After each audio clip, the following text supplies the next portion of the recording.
Hi friends, welcome to our YouTube channel. అందరూ ఎలా ఉన్నారు? ఈరోజు మన వీడియో వచ్చేసేటప్పటికి పోలిన్ స్వర్గం యొక్క కథ గురించి మనం ఈరోజు ఈ వీడియోలో అయితే తెలుసుకున్నాం. ఈ పోలిన్ స్వర్గం అనేది కార్తీక మాసం యొక్క చివరి రోజున వినవలసిన ఒక ముఖ్యమైన కథ అన్నమాట. ఈ కార్తీక మాసంలో ఆఖరి రోజున పోలిన్ స్వర్గం కథ అనేది కంపల్సరీగా వినాలండి. కృష్ణాతీర ప్రాంతంలోని ఒక గ్రామంలో ఒక చాకలి రజక ముసలమ్మ ఉండేది. ఆమెకు 5 కోడళ్లు ఉండేవారు. వారిలో చిన్న కోడలి పేరు పోలమ్మ, ముద్దుగా పోలి అని పిలిచేవారు. 1. అత్తగారి అహంకారం. అత్తగారికి తాను చేసే పూజలే గొప్ప అనే అహంకారం ఉండేది.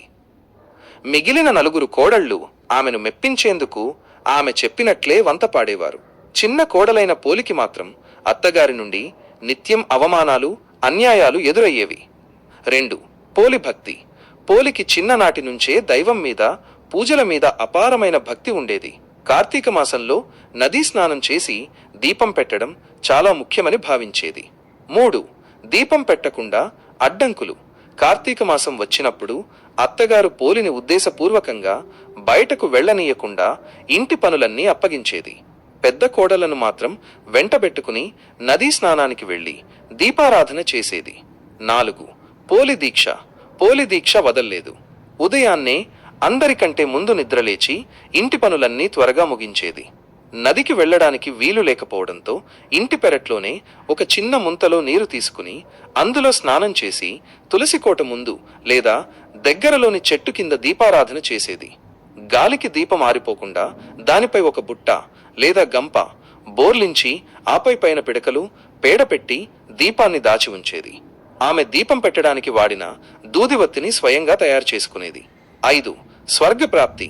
కార్తీక మాసం చివరి రోజు పోలి పాడ్యమి నాడు పోలి దీపాన్ని వెలిగించి దీపం ఆరిపోకుండా చూసుకుంది. ఆమె భక్తికి మెచ్చిన దేవతలు ఆ రోజున ఆమె దీపంలో నుంచి ఒక స్వర్గపు విమానాన్ని పంపించారు. ఆ విమానం వచ్చి పోలిని అందరూ చూస్తుండగానే సశరీరంగా స్వర్గానికి తీసుకువెళ్ళింది. 6. అత్తగారి అహంకారం పతనం. పోలి స్వర్గానికి వెళ్లడం చూసిన అత్తగారికి మరియు మిగిలిన కోడళ్లకు తాము ఇంతకాలం చేసిన పూజలు, దీపాలు నిష్ఫలమయ్యాయని, కేవలం నిష్ఠ, భక్తితో కూడిన దీక్షే ముఖ్యం అని తెలిసి వచ్చింది. ఈ కథ ముఖ్యంగా నిష్కళంకమైన భక్తి, నిష్ఠ, నిజాయితీ మరియు దీక్ష యొక్క ప్రాముఖ్యతను తెలియజేస్తుంది.